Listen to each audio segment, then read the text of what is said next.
வாங்க வணக்கம். இன்னைக்கு நம்ம வீட்டில் சிக்கன் பிரியாணிக்கு தேவையான பொருளெல்லாம் அந்த எடுத்து வச்சுருக்கேன், பார்த்துக்கோங்கப்பா. இந்த அடுப்பு பற்ற வச்சுருவோம்பா. இந்த சட்டி வைக்க போகிறேன் பாருங்க. இந்த பிரியாணிக்காயே அம்மா பூச்சட்டி வாங்கி வச்சுருக்கேன். இந்த கடலெண்ணெய் ஊற்றுறேன், பார்த்துக்கோங்கப்பா. 100 ml ஊற்றணும் கடலெண்ணெய். 50 நெய், இதில் பாதி. அதுக்கப்புறம் பார்த்துக்கோங்க. இது காஞ்சிருச்சுப்பா. அந்த பிரியாணி இலை, இந்த பிரியாணி இலை 3 இலை போடுறேன். இந்த பட்டை வந்து 2, இந்த அன்னாச்சி பூ 2, இந்த கிராம்பு வந்து 3 கிராம், இந்த பூ வாசமான பூ, இந்த ஏலக்காய் 2. அவ்வளோதான்ப்பா, போட்டாச்சு. இது பொரிஞ்சிருச்சு. அதுக்கப்புறம் நம்ம வெங்காயத்தை போடலாம். 1/4 கிலோ வெங்காயம் நறுக்கி வச்சிருக்கேன்பா.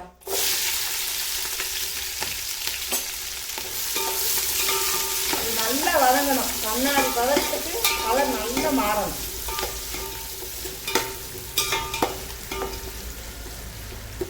இந்த வெங்காயம் பாருங்கப்பா, நல்லா வதங்கிடணும்ப்பா. இந்த கலருக்கு வந்துடணும். இந்த கலருக்கு வந்ததுக்கப்புறம் இந்த இஞ்சி வெள்ளைப்பூடு இந்த அடித்து வச்சுருக்கோமா, இது 2 ஸ்பூனு போட்டணும். புதினாப்பா, இந்த ஒரு கை பிடிச்ச பிடி, அம்மா பிடிச்ச பிடிக்கு இந்த ஆஞ்சு, இப்போ இலையா ஆஞ்சு கழுவி இந்த எடுத்து வச்சுருக்கேன். இதை போடுறேன், இவ்வளோ போட்டுக்கணும். ஒரு பிடிச்ச பிடி மல்லிச்செடி, இதையும் கட் பண்ணி இந்த கழுவி வச்சுருக்கேன்.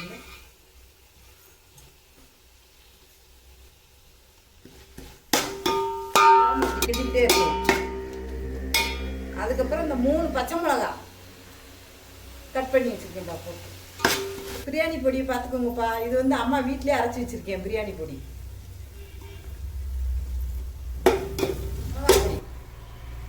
1 ஸ்பூன் எடுத்து வச்சுருக்குப்பா. இதையும் போட்டுக்குவோம்.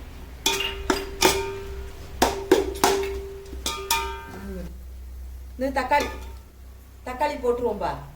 தக்காளி வந்து 4 தக்காளி கட் பண்ணி வச்சுருக்கேன் அம்மா.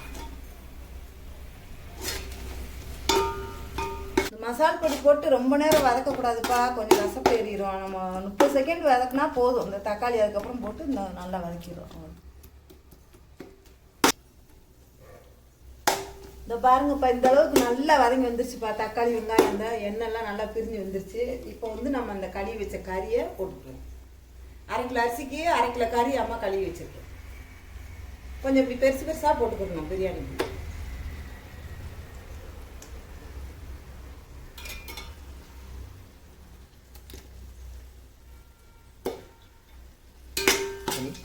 இந்த இப்போ இந்த 1 நிமிஷம் வதங்கிட்டே இருக்குப்பா. அந்த இதில் அம்மா தேவையான உப்பு போட்டுறேன்.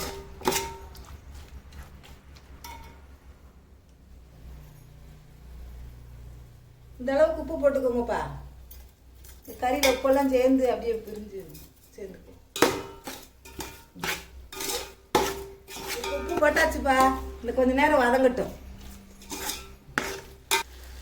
இந்த தயிர் இந்த இதில் ஊற்றிடுவோம்ப்பா. 100 தயிர் எடுத்து வச்சிருக்கேன்.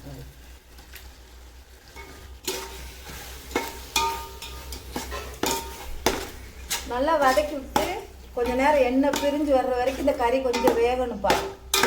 வெந்ததுக்கப்புறம் பார்த்து இந்த கறி நல்லா வெந்துருச்சுப்பா. இங்கே பாருங்க, நல்லா எண்ணெய் பிரிஞ்சு வந்துருச்சு. இந்த தண்ணி ஊற்றுறேன், பார்த்துக்கோங்கப்பா. 1 உலக்கு ஊற்றிட்டேன் பார்த்து. இப்போ இன்னொரு உலக்கு ஊற்றுறேன், அவ்வளோதான். இந்த உலக்கு எடுத்ததுக்கு 2 உலக்கு தண்ணி. இது கொதி.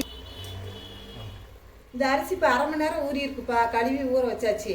இப்போ தண்ணி இந்த நல்லா கொதிச்சு எண்ணெயெல்லாம் பிரிஞ்சு வந்துருச்சு. அரிசி போட்டுருவோம். ஆனால் இந்த வட்டை வந்து அம்மா 1 கிலோ பிடிக்கிறக்காண்டி இந்த வட்டை வாங்கினேன், புது வட்டை. இப்போ வந்து நாங்கள் 1/2 கிலோ அரிசி தான் போடுறோம். இது பாதி தான் இருக்கும். நீங்கள் தேவைன்னா 1 கிலோ கூட இந்த அளவுக்கு வைக்கலாம்ப்பா. அந்த வட்டையில் இந்த அரிசியை போடுறேன்.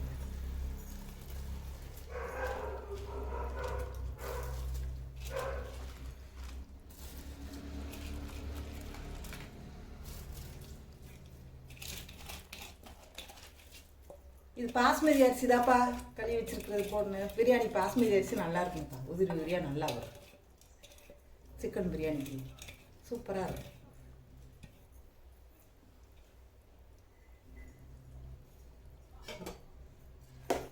அப்படி கிண்டி லைட்டாக அப்படி கிண்டி விட்டுறணும். இதில் எலுமிச்சம்பழம் அரைப்பழம் புழிஞ்சு வச்சுருக்கேன்ப்பா. இதை இந்த சைடில் வந்து போட்டுருவோம். இந்த பாருங்க அரிசியும் தண்ணியும் ஒன்றா பின்னி வந்துருச்சு.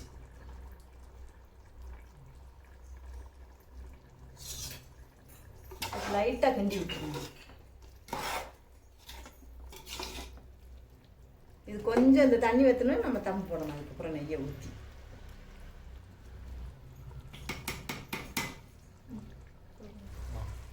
இந்த நெய்யை ஊற்றிடுவோம். பாப்பா பாதி நெய்யை ஊற்றிட்டு பாதி வச்சுருந்தேன். இப்போ ஃபுல்லாக ஊற்றிடுவோம்.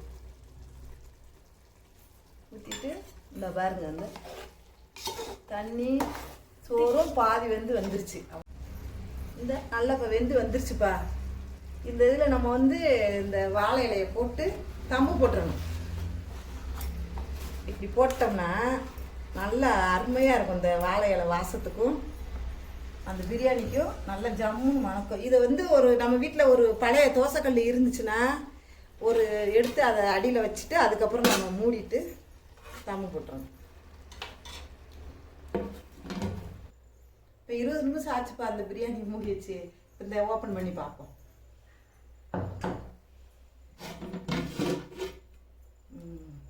பாருங்க எவ்வளோ அழகாக வந்துருக்குன்னு.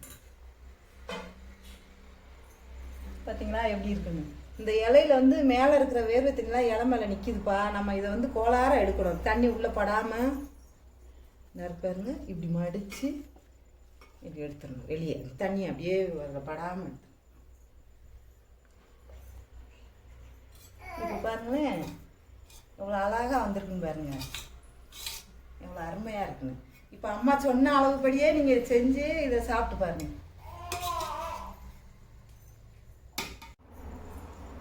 இந்த பாருங்கப்பா அந்த எப்படி பாருங்க அடி பிடிக்காமல் எப்படி இருக்குன்னு. இப்போ நம்ம எடுக்கும் போதும் படகு ஃபுல்லாக கிண்டக்கூடாது. இப்படி இந்த ஓரமாக இப்படி கிண்டுனோம்னா இந்த பார்த்தீங்களா இந்த கறியெல்லாம் அப்படியே மேலே வந்துடும். லைட்டாக அப்படி கிண்டணும். இது ஓரம் நல்ல கிண்டா இந்த பாருங்க ஒரு அரிசி கூட இந்த உடையவே இல்லை சட்டியில் வச்சு. இப்படி பிடிக்கவும் இல்லை.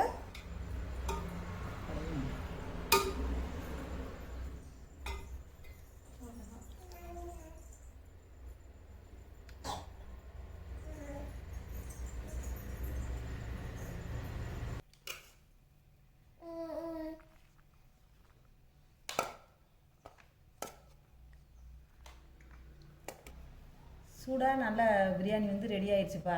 இந்த பிரியாணி உங்களுக்கு பிடிச்சிச்சுன்னா கமெண்டில் சொல்லுங்கள். அம்மா உங்களுக்கு எந்த பிரியாணி வேணாலும் நான் ரெடி பண்ணி தருவேன். அடுத்த வீடியோவில் பார்ப்போம். இந்த வீடியோ பிடிச்சிருந்தா லைக் பண்ணுங்கள், ஷேர் பண்ணுங்கள். நன்றிப்பா.